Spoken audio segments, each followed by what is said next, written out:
Hello guys, bersama saya lagi dalam Alright Nopo Channel. So sekali lagi Perdana Menteri kita Datuk Seri Anwar Ibrahim memberikan respon ya terhadap kebodohan, kedangkalan, kebangangan ahli parlimen daripada Bersatu Hulu Terengganu.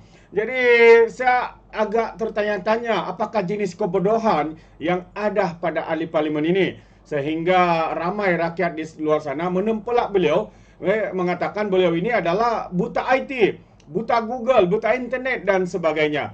Sebelum membuat apa-apa kenyataan, membuat provokasi, berpolitik dalam Dewan Rakyat, tetapi sebenarnya beliau cuba menunjukkan kebodohan, kedangkalannya sahabat semua. Satu yang amat-amat memalukan. Jadi, tanpa membuang masa, ayo kita tonton terlebih dahulu. Mungkin ada di antara anda sahabat semua yang lupa apakah yang dikatakan oleh ahli parlimen Hulu Terengganu ini. Muhammad Tambun. Ya. Yang Muhammad Tambun pula ada. Yang Muhammad Larut. Barat dengan Tambun terus. Saya ingat tadi di Hulu. Hulu Terengganu dulu. Okey, Hulu. Silakan Hulu. Ya, apa dia Hulu Terengganu? Terima kasih Larut. Ketimbang-ketimbang ni saya cek dalam kamu Dewan, tak ada putang ketimbang. Saya baca dalam internet, dalam WhatsApp, ketimbang tu kencing, tipu dan sembang. Apa pandangan Larut? Tuan Ketua, saya tak nak masuk campur bab ni. Silakan. Alright, itu persoalan ya daripada apa ini? Daripada ahli parlimen Hulu Terengganu ini sahabat-sahabat semua. Sehingga ya ahli parlimen Larut pun tidak berani menjawab kerana kalau dijawab nampak bodoh lah, nampak sangatlah kebodohan daripada ahli parlimen Hulu Terengganu ini. Jadi dibiarkan oleh MP Larut. Kalau tidak, jadi sama-sama bangang, jadi bodoh lah mereka berdua. Jadi sahabat semua, ayo kita lihat ya respon daripada Perdana Menteri berkaitan dengan isu ini. Jadi tanpa membuang masa, ayo kita bersama-sama untuk melihat respon Perdana Menteri. Cara lebih teliti. Ini guna istilah cerakin pun jadi masalah juga. Dia marah. Ketimbang tak pernah dengar. Dia mengaji sekolah mana? Saya ingat dia mengaji di sekolah ada petani. Ini masalah. Tak tahu debate. Debate akhirnya ketimbang ni. Itulah. Takkan nak suruh Perdana Menteri bangun, nak jelaskan sebenarnya perkataan macam dulu. Mana ada maha? Maha ni hanya maha suci Allah. Tidak ada. Berdatan terbunyi semangat. Saya kata di mahasiswa. Hikayat Maru Mahawangsa, Maharaja dan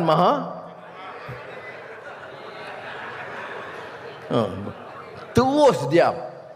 Ini kadang-kadang dia lontar belum berfikir, cerca belum berfikir, fitnah tanpa fikir, hina tanpa fikir, tapi bersandarkan Quran dan hadis. Apakah Quran dan hadis itu boleh diberikan ruang mengesahkan kebatilan? Tidak mungkin. Jadi sudah ingat, jentera mesti diperkuat. Semalam kita mesyuarat Biro Politik dan Majlis Pimpinan. Kita bincang hala 7 parti. Tentunya keputusan kita untuk menyatakan hubungan kita dengan UMNO BN kalau di Semenanjung harus diteruskan dan harus lebih akrab lagi.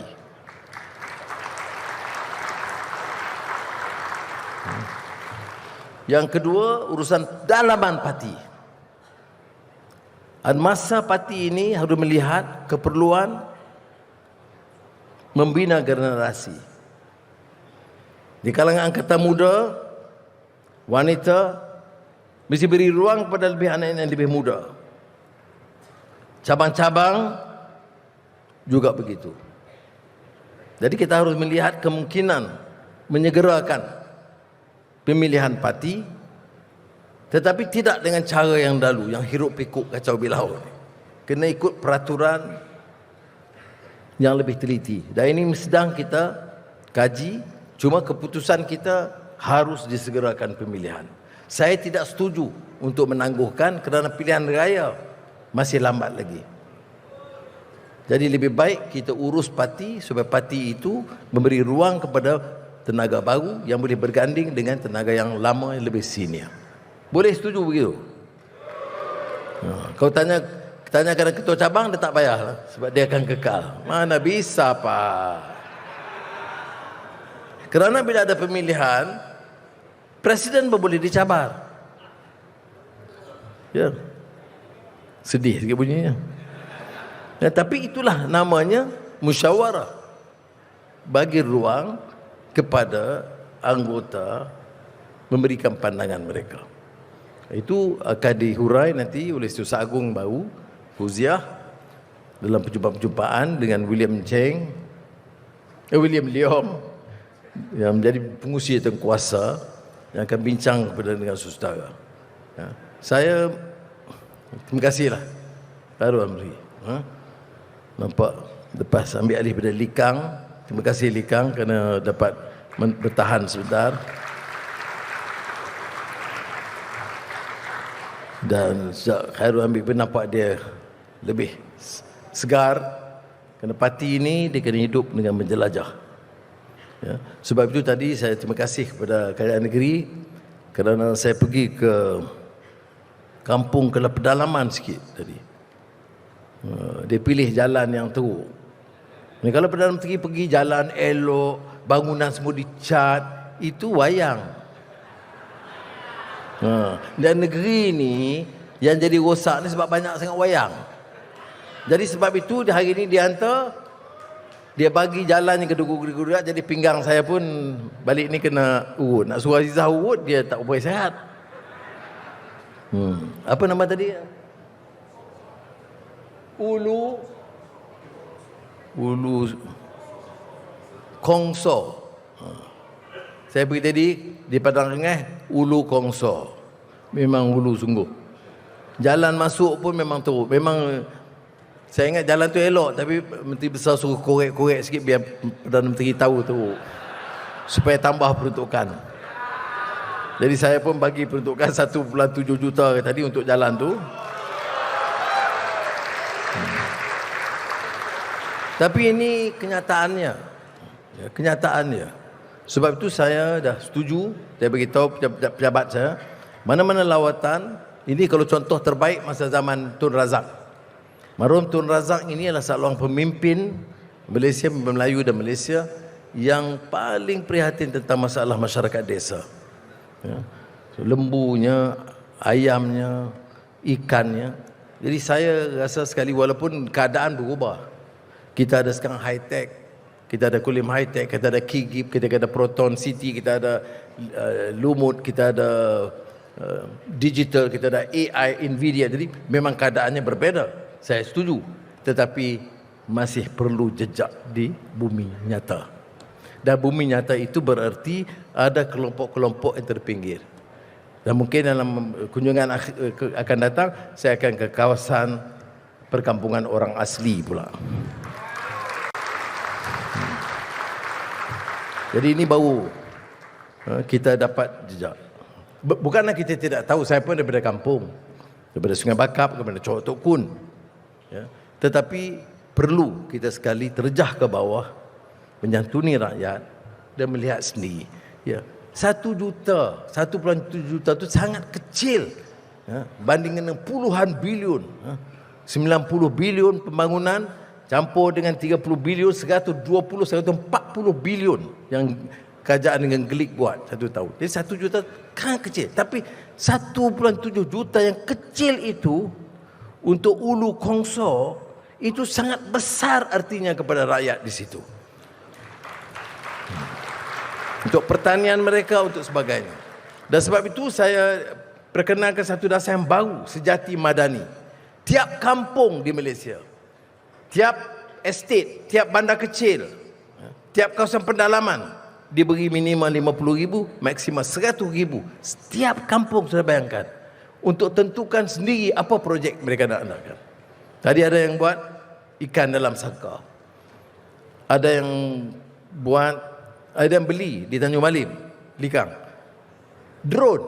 Jadi saya pergi, kita lihat apa dia ni, kita bagi duit dia beli drone.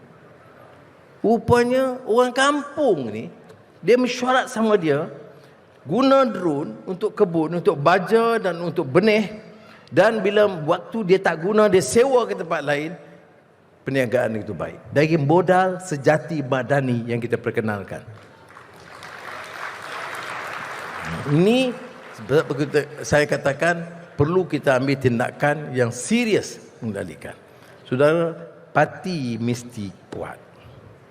Ahli mesti lebih ramai dan dilatih. Tiap ahli baru yang masuk mesti masuk Akademi Keadilan.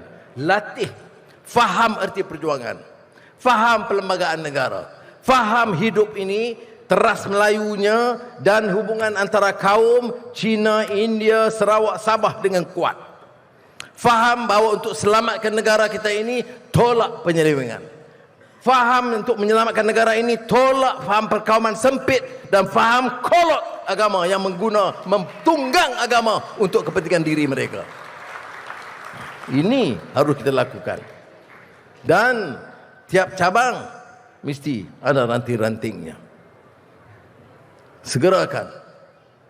Dan kita bagi tempoh sehingga akhir November untuk ahli-ahli baru.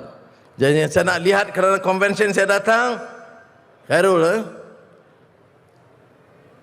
dalam tempoh sebulan saya nak tengok setiap cabang dengan rekod keanggotaan bertambah. Kalau tidak, pertama yang nak kena pengusi, lepas tu ketua-ketua cabang akan dipanggil. Dan AMK dan terbaik, itu dia sahabat semua respon daripada Perdana Menteri ya berkaitan dengan kebangangan ahli Parlimen Hulu Terengganu, katanya tidak menemui ya ketimbang ini dalam Dewan Bahasa, di internet, di WhatsApp dan sebagainya. Jadi memang bodoh sangatlah.